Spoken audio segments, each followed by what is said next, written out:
Gandrung transaksi kripto di dunia juga terjadi di Indonesia. Hati-hati mulai kecanduan, saudara. Selain boros biaya listrik, tagihan mantengin harga kripto juga berbahaya bagi kesehatan mental. Hanya Skotlandia yang sudah punya rumah sakit khusus rehabilitasi kecanduan kripto. Kompas Bisnis pagi ini sudah bersama dengan Andi, founder Crypto Stocks, yang akan bercerita juga terkait dengan kecanduan dari kripto. Selamat pagi, Pak Andi. Iya, pagi. Hai, hai. Iya, kita ingin tanyakan, ini kan investasi kripto masih digandrungi di dunia, bahkan di Indonesia. Benar nggak sih Pak bahwa investasi ini bisa membuat orang kecanduan? Bisa ya kalau bagi saya ya, karena sebenarnya orang jadinya lebih suka lihat harganya yang fluktuatif gitu loh. Jadi daripada hasil yang dihasilkan. Jadi ini yang berbahaya sebenarnya. Bagaimana orang menganggap sebenarnya kripto itu menjadi meja judi gitu ya. Jadi udah kurang peduli dengan profitnya, sehingga yang dia ingin lihat adalah kelipatan yang terjadi di dalam keuangan dia gitu ya. Jadi sebenarnya teman-teman bisa mulai menghindari sih hal-hal seperti itu ya. Cobalah realize something ya daripada profit yang Anda hasilkan. Kemudian di crypto market juga banyak hal yang bisa lu dapetin gitu, selain lu trading daily trading gitu. Lu bisa dapat yield dari berbagai macam fiturnya seperti staking, dari NFT gaming dan segala macam gitu sih. Kalau dari Hmm. saya gitu ya. Jadi kecanduannya bukan lagi ngelihat atau merasakan profit karena yang terlalu fluktuatif itu ya Pak. Sebenarnya apa Iya. sih parameter seseorang sudah kecanduan kripto? Kalau seseorang bisa kita lihat kecanduan kripto itu ya, kalau dia itu benar-benar 24 jam udah non-stop mantau market ya. Seperti yang kita ketahui, market kripto itu kan 365 hari nggak pernah tutup kan. Jadi tiap hari itu akan terus bergulir gitu, harganya turun naik terus menerus. Sehingga banyak orang yang menelantarkan hidupnya gitu loh. Kayak, gue tuh punya hidup lebih better di dalam kripto market daripada kehidupan aslinya saya. Sehingga ada yang menelantarkan keluarganya, me time-nya nggak ada. Dan yang paling ekstrim itu ketika semua hasil investasinya tersebut kembali ke dalam dunia kripto gitu. Jadi dalam from crypto to crypto, jadi nggak ada lagi realize some profit di dalam mata uang kita seperti IDR ataupun US dollar gitu loh. Nah ini sih parameter yang saya lihat ya, in my opinion ya. Jadi memang karena durasi transaksi ini 24 jam tergolong bebas begitu ya, kalau kita di pasar Iya. saham ini kan ada jam-jam tertentu ya, jam 9 terus sore juga sudah tutup. Mhm. Ini jadi menambah kecanduan para trader ini, Pak. Iya. Mhm. Jadi kalau misalkan kita lihat ya, investasi itu kan sebenarnya kita harus tahu tujuan kita juga kan.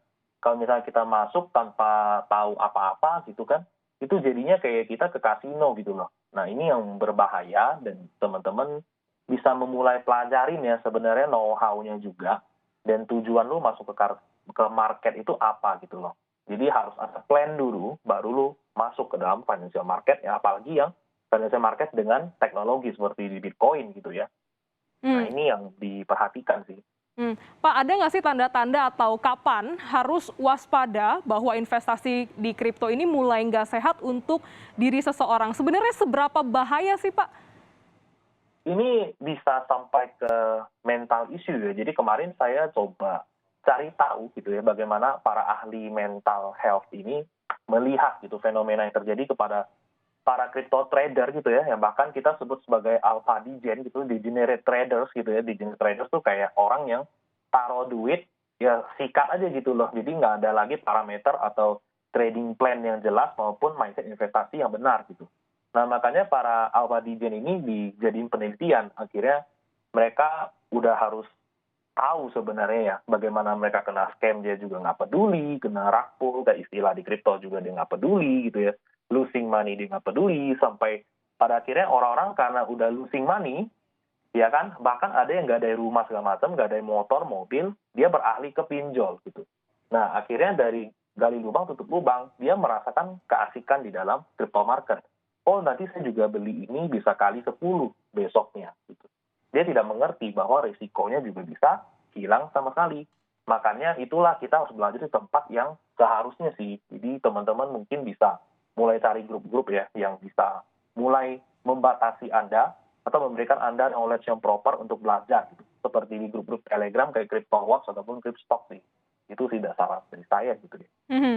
Ya, jadi memang beberapa ahli ini sudah mulai meneliti ini. Dan bagaimana, Kak, kesehatan mental para trader di Indonesia? Apakah masih cukup baik? Di Indonesia sendiri ada nggak sih, Pak, asosiasi kripto?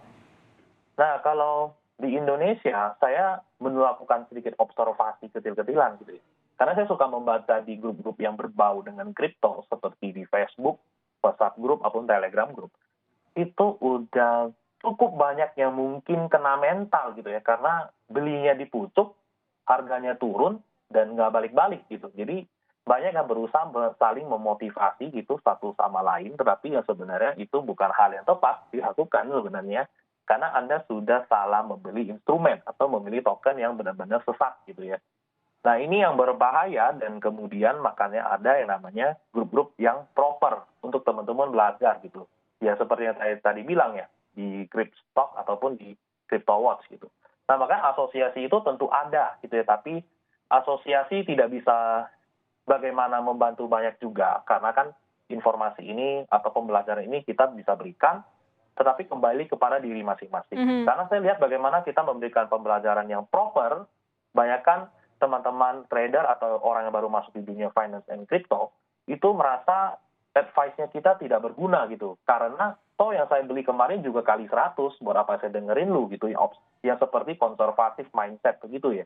Nah jadi ini yang membuat ada bentengnya. Bagaimanapun seseorang kalau terkait mental health itu harusnya bisa ke ahlinya juga gitu. Kalau benar-benar udah kena gitu ya. Pernah kaya banget, tiba-tiba habis semua lagi di kripto gitu. Nah, ada nggak seperti itu? Ada. Nah, makanya itu yang saya lihat di grup-grup bagaimana tersebar orang-orang FOMO gitu ya. Membeli token-token, itu tidak ada yang beli Bitcoin ya. Jadi jarang yang membeli Bitcoin. Itu semua beli token-token aneh-aneh gitu. Yang bisa dibikin sendiri, unlimited supply, tidak ada use case-nya, dan ya seterusnya gitu. Nggak ada kejelasannya gitu. Nah, ini yang harus kita jadikan perhatian bersama sih. Gitu. Karena Bitcoin ini kan terbatas ya jumlahnya ya, dibatasi peredarannya, jadi orang-orang jauh lebih bersemangat ketika ada token-token yang lain ya. Pak, ini boleh dong berbagi tips nih bagi para newbie yang mungkin ini ingin investasi di kripto agar tidak masuk pusat rehabilitasi karena kecanduan kripto ini? Iya, kalau kita harus mengerti ya hal-hal pertama di dalam dunia investasi, karena background saya memang di investment juga sama trading. Nah, mesti tahu dulu sebenarnya tujuan lu apa gitu. Karena kita harus pisahkan, investasi itu untuk menggapai impian Anda, kalau trading itu untuk mencari uang gitu. Jika uang tersebut bisa mencapai impian Anda, seharusnya Anda memulai dari step trading, how to make money, dan baru Anda masuk ke investment. Nah, makanya harus tahu dulu sebenarnya, gali dalam diri sendiri dulu know-how-nya apa.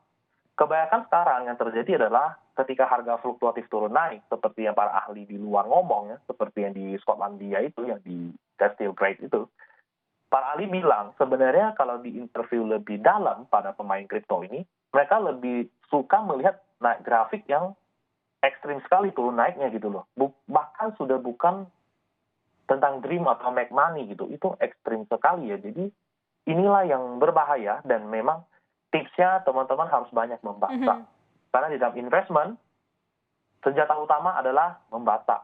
Jadi kalau Anda kuat membaca hal-hal yang benar, seperti white paper Bitcoin ya, dan know-how lainnya seperti mining dan segala macam, bagaimana fundamental dan sifat dan behavior daripada kripto dan Bitcoin Anda pahami, nah di situ Anda bisa mulai pelan-pelan memasukinya gitu. Jadi kalau yang membuat orang memompa dopamin ke otak gitu ya, membuat kita FOMO dan punya feel kayak lagi berjudi, itu ketika lu masuk langsung lu hajar duit gede. Misal lu masuk 100 juta, tiba-tiba 6 bulan kemudian menjadi 10 miliar. Nah ini yang bisa membuat Anda terus-menerus FOMO dan biasanya akan berakhir cukup tragis gitu. Jadi harus paham dulu bagaimana investasinya, bagaimana cara kerjanya dari kripto ini, dan mulailah untuk menahan diri. Terima kasih Bapak Andi dari CryptoStocks yang sudah berbagi cerita dan juga insight supaya kita tidak kecanduan tentang kripto ini. Terima kasih Pak Andi. Ya, thank you ya. Bye.